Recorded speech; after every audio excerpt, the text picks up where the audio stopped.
Hi everyone, I'm Dreammaker Hillary. And I'm Dreammaker Giselle. And today we're looking at Walt Disney World and Disneyland. What's the difference? So I think to really start it off, we need to look at the two very obvious differences, and I think that's first location. Yes. One's in the east and one's in the west. Yes, so Disneyland is located in Anaheim, California. It was opened in 1955. It's the original Disney park. And then Disney World, Walt Disney World, was opened in 1971, and it's in Orlando, Florida. So East Coast, West Coast. I think that's the first difference we need to get out of the way. I think I don't know about you, Giselle, but every time people tell me they want to go to Disneyland and say, oh, we're going to go to California, they look at me like I'm crazy. There's two different parks, Disneyland, Walt Disney World. Yes, I get that often as well. Mm-hmm. So I think one of the other really big differences is size in Disneyland versus Walt Disney World. Yes. The land is, it has two parks and one shopping area at Disneyland. Mm-hmm. And at Walt Disney World, there's 4 parks, 2 water parks, and 1 shopping area.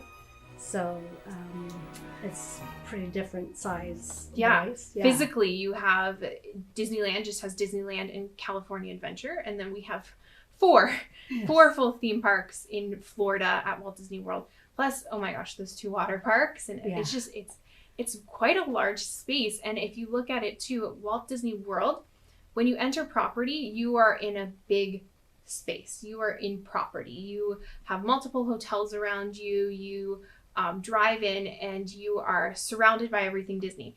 Disneyland is in Anaheim. So it's actually almost in the middle of a city, and you drive through city streets, you drive through some suburbs to get there, where it's a very different feeling going into Walt Disney World. So size alone is one of the biggest differences. Yes.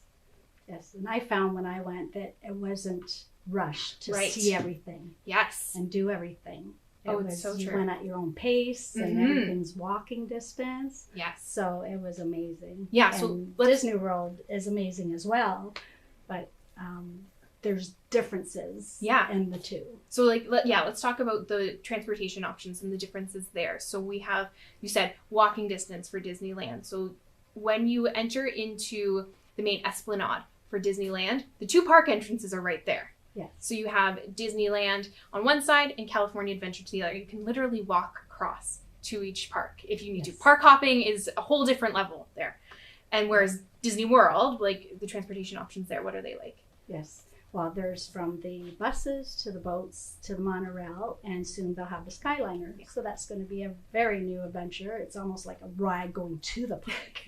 Very true. Yes. Yes, I'm excited about that. Yeah, that's very, and all the cars have their own kind of pictures around it and everything. I think there's even like the Haunted Mansion. There is. I'm so excited about that one. Yes. Yeah, but it's so true. Whenever you're going to Walt Disney World Park, you do have to take some type of transportation to get there. There's a couple like you can walk to, like from Beach Club and Boardwalk. You can walk to Epcot and not Polynesian so much, but Contemporary. You can walk to the Magic Kingdom. Yes. But there's a lot of transportation options at Disney World. Disneyland, it's not really necessary because everything is so close together, which is nice. Yes. You're right. It's really relaxing. Mm-hmm. Yeah. So I was recently in Disneyland in May, and I think one of the biggest differences that I noticed was their Fast Pass system. So in Disney World, what's the Fast Pass system in Disney World? So the Fast Pass system in Disney World is you get your you get a magic band, and you have to go and create your My Disney experience. Mm-hmm. And request your 3 fast passes for each day of each park that you want to go and do, and everything is on your magic band. So it just scans you in to the fast pass system, and it's very smooth and easy to navigate through to choose your fast passes. And you pre-book your fast passes too in Walt Disney World, which is a little different. Yes. So if you're staying on property, you book 60 days in advance, and if you're not on property, 30 days in advance. Yes. Whereas Disneyland is a different system now. So Disneyland has 2 different Fast Pass systems. The first one is what people call the Legacy Fast Pass system. It used to be at Disney World. It's the old style. You go up to the ride, you put in your ticket, and you get a paper Fast Pass that tells you your time to come back. So that is available to everyone there as well.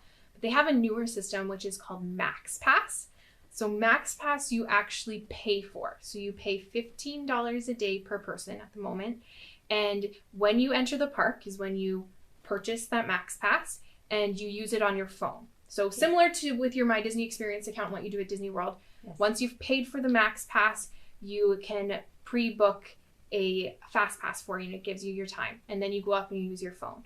With Max Pass 2, you also get Photo Pass included with the $15 purchase as well. So it's a little different. You only do one at a time, or you have to wait a certain amount of time before you can book another Fast Pass on Max Pass. Whereas with Disney World, you automatically have 3 going in, and then you can book more once those 3 are done. So they're 2 different systems. It can be a little confusing at first, but once you get going with both systems, it's super easy, and they make your day so much easier. So I think too, once we have Fast Passes, we need to look at hotel options. So hotel options, Disneyland versus Disney World, super different.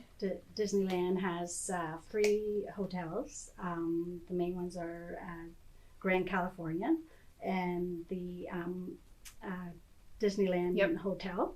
And Paradise Pier. Paradise Pier. Yeah. They're all 3 are amazing places to stay at. And it's all close to the parks. Again, walking distance to the parks and to dining and everything. Yeah. So it's.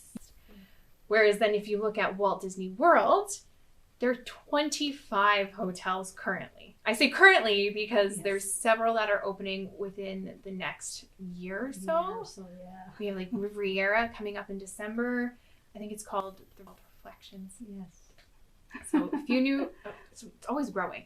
Yeah. And I think that goes into the land too. When you look at Walt Disney World, it's always able to expand because there's so much land. Disneyland, they're a little more confined, but it makes it a nice little cozy resort area. Yes. Another difference is if you have a shorter week to spend your vacation, the best area would be Disneyland because you can do that one in 3 to 4 days versus Disney World. If you have like a week or so, you can do it in 7+ days. Exactly. So kind of one of our big questions that we always get asked, why choose Disneyland over Disney World or vice versa? And I think it's a perfect way to put it. If you only have those 3 or 4 days to get off, your vacation time's limited, or you don't want to take your kids out of school for that long, go to Disneyland. It's going to be a lot more relaxing of a vacation because you aren't trying to fit in 4 different parks in 4 days. You have those 2 parks, you can take your time. Again, smaller, you can walk between the parks really fast. You can walk the entirety of Disneyland in not too long. And then if you have that longer time, head over to Florida, head to Disney World, where you can go to 4 parks plus 2 water parks plus Disney Springs, and you can have 7 days plus. I know I like to go for 10 days. Yes. Just to like get a break day in there and really take your time to enjoy. Pool at the resort. Yeah. So I think it really depends on the type of vacation that you want and how much time you have and what you're looking for. And one other thing too, I think a big question we get as travel agents is crowd levels. Crowd levels in Disneyland versus Walt Disney World. There is a difference. Yes. Even with Star Wars. So Star Wars Galaxy's Edge recently opened at Disneyland, and we have seen low crowds. Yes. I go onto that Disneyland app and I look at the crowd levels. I've seen low crowds, surprisingly, at Disneyland. Whereas Walt Disney World, it's quite common that you're going to have bigger crowds, longer waits, no matter the time of year. It's just a bigger resort. It attracts more tourists, whereas Disneyland, the crowd's a little more annual pass holders and locals that go to that park. Yes. Yeah. So I think really the main point here today is that they're both very different parks, but they're also very similar. And either choice that you make, going to Disney World or Disneyland, you're going to have an amazing vacation. You are going to be in a magical place. You're going to have a lot of fun with your friends and family. It doesn't matter if you're on the East Coast or West Coast. It's just going to be a fantastic, amazing, magical, happy vacation for you. So I think that's kind of all the time that we have for us here today. So don't forget to like this video, subscribe to our channel, and ring that bell for notifications on when we post next. So have a magical day, everyone. Have a magical day. See you soon.